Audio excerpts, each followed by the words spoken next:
غریب اور متوسط طبقے پیسے کے لیے کام کرتا ہے، امیر پیسے سے کام لیتے ہیں۔ ہفتے کی اس روشن صبح کو میں ایک انوکھا نقطہ نظر سیکھ رہا تھا، اور جو کچھ میرے غریب باپ نے مجھے سکھلایا تھا یہ اس سے بالکل الٹ تھا۔ 9 سال کی عمر میں مجھے پتا چلا کہ دونوں باپ مجھے پڑھانا چاہتے تھے، دونوں نے مجھے مطالعے کی طرف مائل کیا، مگر دونوں کی سوچ میں بے حد تضاد تھا۔ میرا پڑھا لکھا باپ کہتا تھا کہ میں وہی کروں جو اس نے کیا۔ بیٹے، میں چاہتا ہوں تم محنت سے پڑھو، اچھے گریڈ حاصل کرو تاکہ تمہیں اچھی نوکری ملے اور کوئی بڑی فرم تمہیں پرکشش مراحت پر ملازم رکھے۔ میرا امیر باپ چاہتا تھا کہ میں سیکھوں کہ پیسہ کس طرح کام کرتا ہے تاکہ میں اس سے کام لے سکوں، اور یہ سبق وہ تھے جو تمام زندگی میں اس کی رہنمائی میں سیکھ سکتا تھا۔ اس کے لیے مجھے کسی کلاس روم کی ضرورت نہ تھی۔ میرے امیر باپ نے میرا پہلا سبق جاری رکھا: میں خوش ہوں کہ 10 سینٹ فی گھنٹہ کی نوکری نے تمہیں برگشتہ کیا۔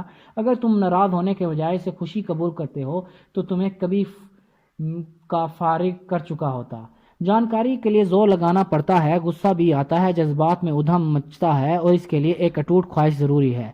غصے کا اہم حصہ: جب غصہ اور پیار ملتے ہیں تو جذبات کی شروعات ہوتی ہے، اور جب معاملہ پیسہ کمانے کا ہو تو عام طور پر لوگ ٹھنڈے دل سے سوچتے ہیں اور احتیاط سے قدم اٹھاتے ہیں۔ یہ لوگ جذبات سے عاری ہوتے ہیں، جذبات ان کی رہنمائی نہیں کرتے، خوف نہیں آگے بڑھاتا، اس لیے شاید وہ تھوڑے پیسوں پر کام کرنے پر راضی ہو جاتے ہیں۔ میں نے پوچھا، بالکل، میرے امیر باپ نے کہا، کچھ لوگ کہتے ہیں کہ ہم اپنے ملازموں کو بلیک میل کر کے انہیں حکومت اور شوگر پلانٹ مشن کے مقابلے میں کم تنخواہ پر نوکر رکھ لیتے ہیں۔ میں کہتا ہوں کہ یہ خود بلیک میل ہوتے ہیں، یہ ان کا خوف ہوتا ہے، میرا نہیں۔ لیکن کیا تمہیں خیال نہیں آتا کہ تمہیں ان لوگوں کو زیادہ تنخواہ دینی چاہیے؟ میں نے پوچھا، نہیں، اور کیا زیادہ پیسوں سے ان کے مسائل حل ہو جائیں گے؟ اپنے باپ کو دیکھو، وہ خاصی کمائی کرتا ہے اور اب بھی واجبات دیتے ہیں، اس سے تنگی ہوتی ہے۔ عام طور پر لوگوں کی آمدنی میں جب اضافہ ہوتا ہے تو اس حساب سے ان کا قرضہ بھی بڑھتا ہے، تو اسی لیے تم مجھے 10 سینٹ فی گھنٹہ دے رہے ہو، یہ اس سبق کا حصہ ہے۔ میں نے مسکرا کر کہا، بالکل ٹھیک ہے۔ اس نے مسکرا کر بولا، تم جانتے ہو کہ تمہارے باپ نے بہترین اداروں میں تعلیم حاصل کی تاکہ ایک اچھی نوکری حاصل کر سکے۔ اسے ایک اچھی نوکری مل گئی، لیکن اس کے باوجود اسے مسائل کا سامنا ہے کیونکہ کسی سکول نے اس بارے میں اسے کچھ نہ بتلایا، سب سے بڑھ کر یہ کہ وہ پیسے کے لیے کام کرتا ہے اور تم نہیں۔ میں نے پوچھا، نہیں غالباً نہیں۔ امیر باپ نے کہا، اگر تم پیسے کے لیے کام کرنے کے بارے میں سیکھنا چاہتے ہو تو اسکول جاؤ، وہاں اس کے متعلق تمہیں اچھی تعلیم دی جائے گی۔ لیکن اگر تم یہ جاننا چاہتے ہو کہ پیسے کو کس طرح اپنے اختیار میں کر کے اس سے کام لیا جاتا ہے تو اس کی تعلیم میں تمہیں دوں گا، مگر اس صورت میں اگر تم اس کے لیے حاضر ہو، کیا ہر ایک تعلیم حاصل کرنی چاہے گا؟ میں نے پوچھا، ابھی اس کی فکر چھوڑو، بس یہ جان لو کہ یہ خوف ہی ہے جو دیر تک لوگوں کو ایک ہی نوکری کرنے پر مجبور کرتا ہے، اور یہ خوف ہوتا ہے کہ واجبات نہ دینے کی صورت میں اسے تنگی کا سامنا ہو۔ اسے ڈر ہوتا ہے کہ اسے نوکری سے نکال دیا جائے، اس سے اس بات کا ڈر ہوتا ہے کہ پیسے کم نہ پڑ جائیں، وہ نئے سرے سے ابتدا کرنے سے گھبراتا ہے۔ یہ قیمت ہے جو ایک پیشہ یا ایک تجارت کو سیکھنے کے بعد پیسوں کے لیے کام کرنے کی صورت میں انسان کو ادا کرنی پڑتی ہے۔ زیادہ تر لوگ پیسے کے غلام بن جاتے ہیں اور پھر اپنے باپ سے غصہ کرتے ہیں۔ پیسے کو اپنے کنٹرول میں کرنے کے بعد اسے اپنے کام میں لانے کا تصور عام تعلیم سے قدرے مختلف ہے۔ میں نے پوچھا، کام لانا؟ امیر باپ نے کہا، یقیناً۔ ہوائی کے ہفتے کی اس حسین صبح کو ہم خاموشی سے بیٹھے رہے۔ میرے دوسرے دوست 100 فٹ بال کا کھیل شروع کرنے والے ہوں گے، لیکن غیر مرئی طور پر اپنے اس 10 سینٹ فی گھنٹہ کی نوکری پر خوش تھا۔ میں جانتا تھا کہ بہت جلد میں ایک ایسی بات سیکھنے جا رہا ہوں جو میرے دوست اسکول میں پڑھائی کے دوران کبھی بھی جان نہ پائیں گے۔ سیکھنے کے دوران میرے امیر باپ نے پوچھا، بالکل، میں نے ہنس کر جواب دیا، میں نے اپنے وعدے کا پاس کیا اور تمہیں دور سے پڑھاتا رہا ہوں۔ 9 سال کی عمر میں ہی تمہیں اندازہ ہو گیا کہ پیسے کے لیے کام کرنے کا احساس کیا ہے۔ اپنے اس مہینے کو اگر تم 50 سالوں سے ضرب دے دو تو تمہیں بخوبی معلوم ہو جائے گا کہ لوگ عمر بھر کیا کرتے ہیں۔ میں نہیں جانتا، میں نے کہا، جب قطار میں بیٹھ کر تم اپنی باری کا انتظار کر رہے تھے تو تمہیں کیسا لگا؟ ایک دفعہ تم میرے پاس نوکری کے لیے آئے اور دوسری بار تنخواہ بڑھانے کے لیے۔ بہت برا لگا، میں نے کہا۔ اگر تم پیسے کے لیے کام کرنا چاہو گے تو زندگی بھر اسی طرح انتظار کرو گے، امیر باپ نے کہا۔ اور تمہیں کیسا لگا جب 3 گھنٹے کام کرنے کے بعد مسز مارٹن نے 3 سکے تمہاری ہتھیلی پر رکھے؟ میں نے محسوس کیا کہ یہ معاوضہ کافی نہ تھا، یہ کچھ بھی نہ تھا۔ مجھے سخت مایوسی ہوئی اور میں نے کہا، اور زیادہ تر ملازمین جب اپنی تنخواہ کے چیک پر نظر ڈالتے ہیں تو ان کا بھی یہی حال ہوتا ہے، خاص طور پر جب اس میں انکم ٹیکس اور دوسرے واجبات کی وصولی ہو چکی ہوتی ہے۔ تمہیں کم از کم 100% ملا ہے، تمہارا یہ کہنا ہے زیادہ تر مزدوروں کو ساری مزدوری نہیں ملتی؟ میں نے حیران ہو کر پوچھا۔ نہیں، امیر باپ نے کہا، حکومت پہلے اپنا حصہ کاٹتی ہے، اور وہ یہ کیسے کرتے ہیں؟ میں نے پوچھا۔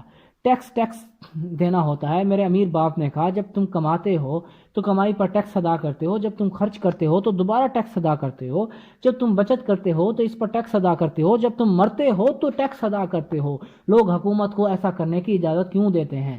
امیر لوگ اجازت نہیں دیتے۔ امیر باپ مسکرا کر بولا، ٹیکس صرف غریب لوگوں اور درمیانہ طبقہ ادا کرتا ہے۔ میں تم سے شرط لگانے کو تیار ہوں کہ اگرچہ میری کمائی تمہارے ڈیڈ کی کمائی کے مقابلے میں بہت زیادہ ہے، پھر بھی وہ میرے سے زیادہ ٹیکس ادا کرتا ہے۔ یہ کیسے ہو سکتا ہے؟ میں نے پوچھا۔ 9 سال کی عمر میں مجھے یہ تضاد بہت عجیب لگا۔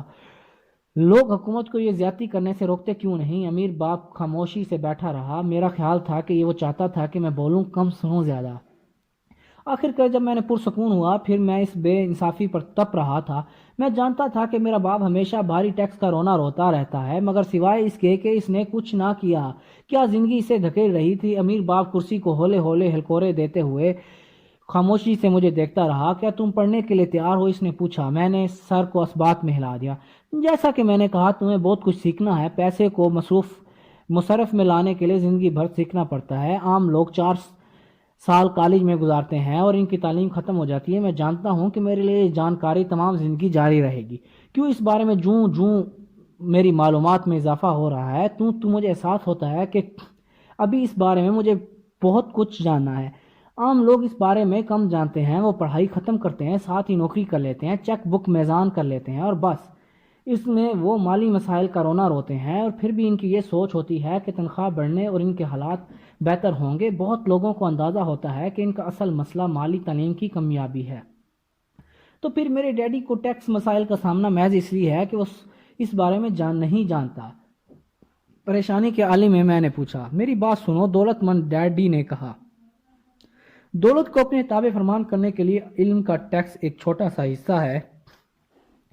آج میں صرف یہ جاننے کی خواہش مند تھا کہ اس علم کو حاصل کرنے کی تمہاری خواہش کہیں مان تو نہیں پڑ گئی۔ زیادہ تر لوگ پیچھے ہٹ جاتے ہیں۔ وہ اسکولوں میں جا کر پیشہ ورانہ تعلیم حاصل کرنا چاہتے ہیں، پھر نوکری کر لیتے ہیں، اچھی تنخواہ لیتے ہیں اور مزے کرتے ہیں، پھر اچانک ایک دن انہیں احساس ہوتا ہے کہ وہ مالی مسائل سے گھر گئے ہیں، اور پھر اگر وہ چاہیں بھی تو بھی کام نہیں چھوڑ سکتے۔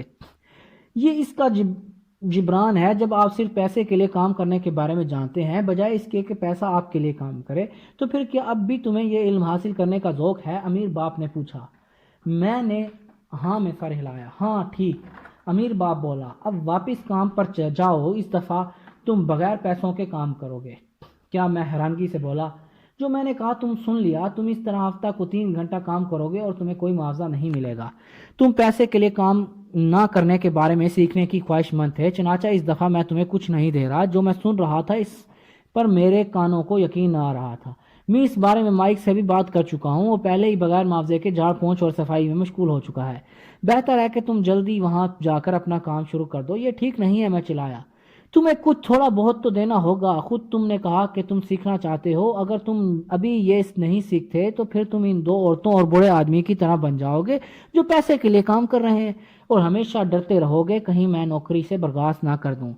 پھر اپنے باپ کی طرح بن جاؤ گے جو ڈھیر سارے پیسے کمانے کے باوجود قرض تلے دبا ہے اور خیال کرتا ہے اگر اسے اور پیسے مل جائے تو اس کی مشکل رفع ہو سکتی ہے۔ اگر تم یہی چاہتے ہو تو پھر میں پرانے معاہدے کے مطابق تمہیں 10 سینٹ فی گھنٹہ کی ادائیگی شروع کر دوں گا۔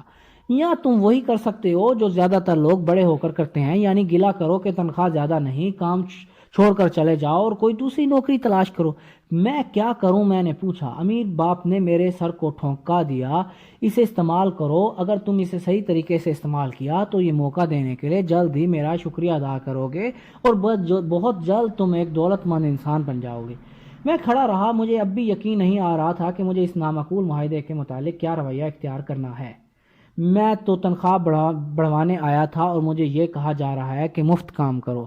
امیر باپ نے دوبارہ میرے سر کو تھپکا اور کہا، اسے استعمال کرو اور جاؤ کام شروع کرو۔